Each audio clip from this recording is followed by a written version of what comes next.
மாற்றத்தின் காலம். இறைவேண்டல். தவக்காலம் அர்த்தம் பெற நாம் அடுத்து நோக்க வேண்டியது இறைவேண்டல் என்ற செயற்பாடு பற்றித்தான். இறைவேண்டலுக்கு முன்னுதாரணமாக விளங்குபவர் நம் ஆண்டவர் இயேசு கிறிஸ்துதான்.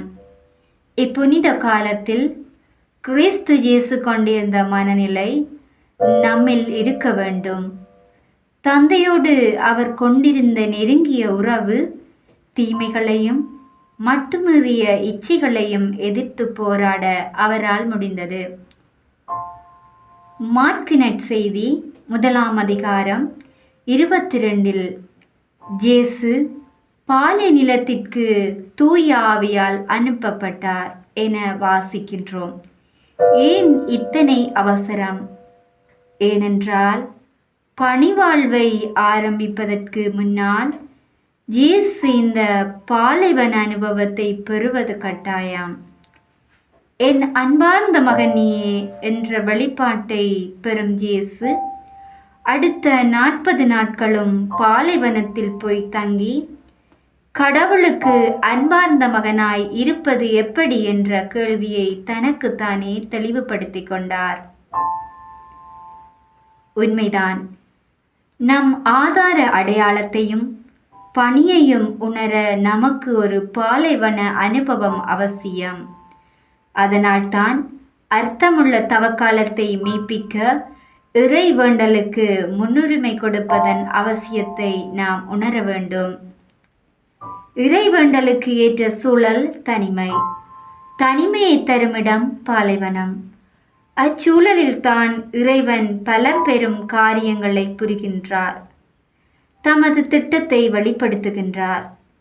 தமது விருப்பத்தை நிறைவேற்றுகின்றார். ஒரு பாலைவனத்தில் இரவு முழுவதும் ஆண்டவரோடு போராடும் யாக்கோபு அதன் இறுதியில் இஸ்ரேல் என்ற புதிய பெயரோடு அந்த இடத்தை விட்டு அகன்றதாக சொல்லப்படுகின்றது. அதன் பின் அவர் தனிநபரில்லை, இவர் ஓர் இனம். விடுதலை பயணம் புத்தகம் முழுவதுமே இஸ்ராயல் மக்கள் வாக்களிக்கப்பட்ட தேசத்தை நோக்கி சீனாய் பாலைவனத்தின் வழியாக மேற்கொண்ட 40 வருட பெரும்பயணம்தான் தவக்காலம். பாலைவன வாழ்க்கை ஒரு அனுபவம் கிடையாது. அது பல்வேறு சோதனைகளையும் சவால்களையும் கடினங்களையும் உள்ளடக்கியது. ஆனால் அவற்றின் ஊடாகத்தான் கடவுள் விவிலிய மாந்தர்களை ஒழுங்கு செய்தார், பண்படுத்தினார். மீட்பு திட்டத்தில் அவர்களின் அடையாளம் என்ன, பங்களிப்பு என்ன என்பதையெல்லாம் உணரச் செய்தார். தவக்காலத்தில் இத்தகையதொரு பாலைவன அனுபவத்தை பெற திருச்சபை நம்மை அழைக்கின்றது. கடவுளுக்கும் நமக்குமான ஓர் அந்தர உரையாடலில் காலம் இது. இந்நாட்களில் நாம் இறைவேண்டலுக்கு முன்னுரிமை கொடுத்து கடவுள் நமக்காக வைத்துள்ள திட்டத்தை நாம் அடையாளம் கண்டு அதை நம்முடையதாக வரிந்து கொள்ள வேண்டும். இந்த தவக்காலம் நம் வாழ்வின் சில திட்டவட்டமான மாற்றங்களை கொண்டு வர வேண்டும். மாற்றங்கள் சாத்தியமே. என்ன, கொஞ்சம் சிரமப்படல் வேண்டும்.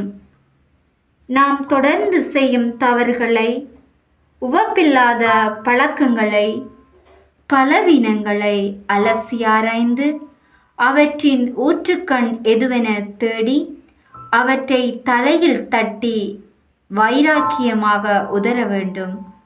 அப்போதுதான் தவக்காலம் அர்த்தப்படும். எனவே முடிவெடுப்போமா?